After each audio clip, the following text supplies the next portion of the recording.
Right, well, hello there.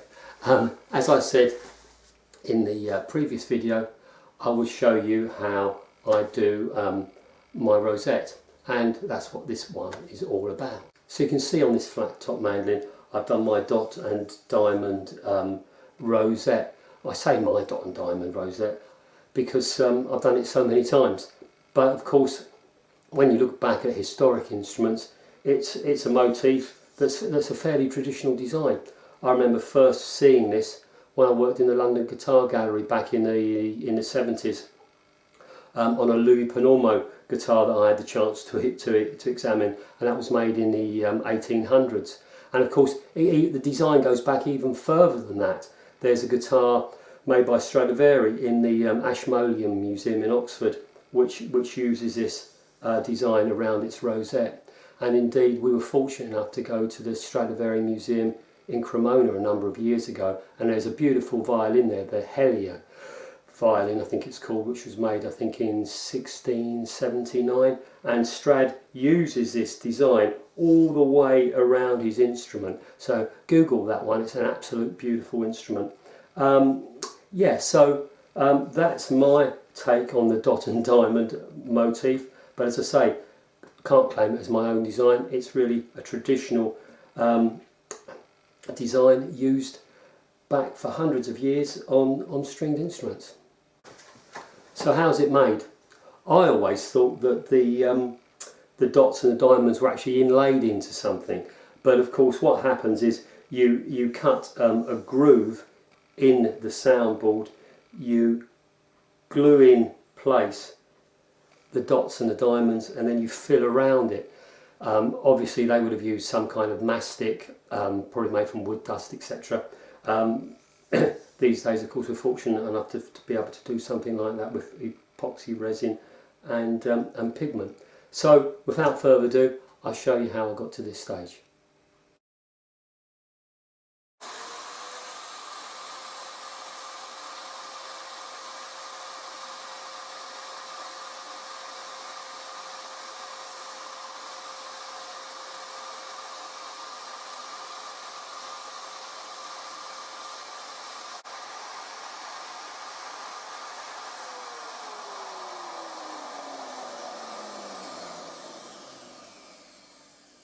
And relax.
So I'm just trying to work out the position of the mother of pearl pieces. It's a bit tricky, this being elliptical.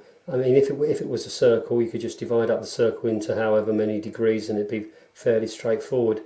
But of course it doesn't work like that on an ellipse. And really it's a question, I think, of if it looks right, it probably is right. So I've kind of got the dots where I want them. So what I'm going to do now is glue those dots in position with some CA.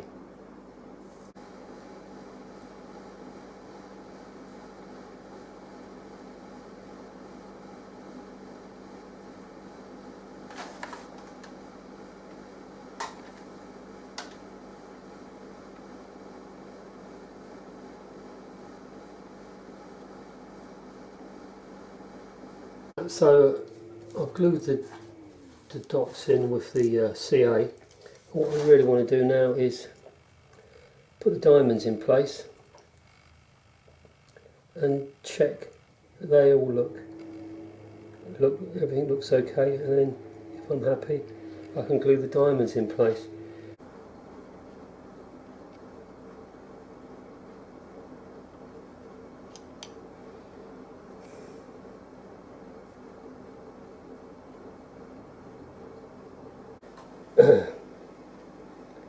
Right, so those diamonds then have been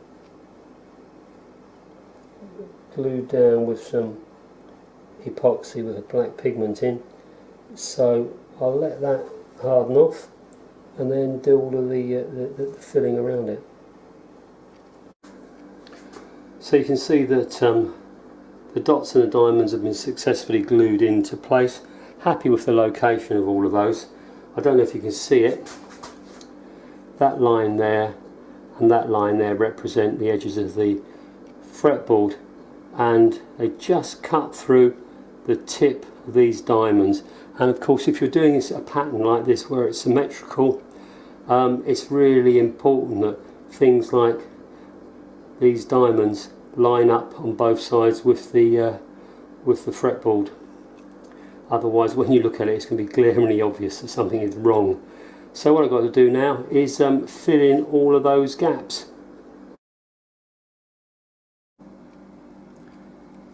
Filling around the dots and diamonds with some epoxy resin,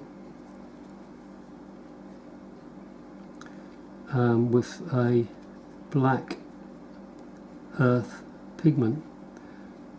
So what I'm going to try to do now is give it a few taps to encourage any air to come out.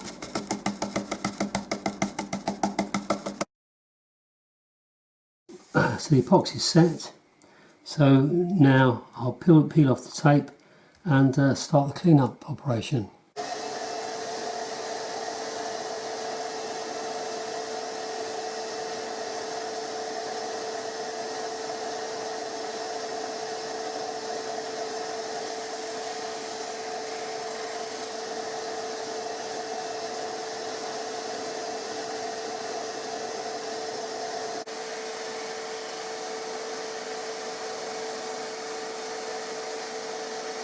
So you might have been a bit surprised that I put this through the thickness sander for that initial cleanup.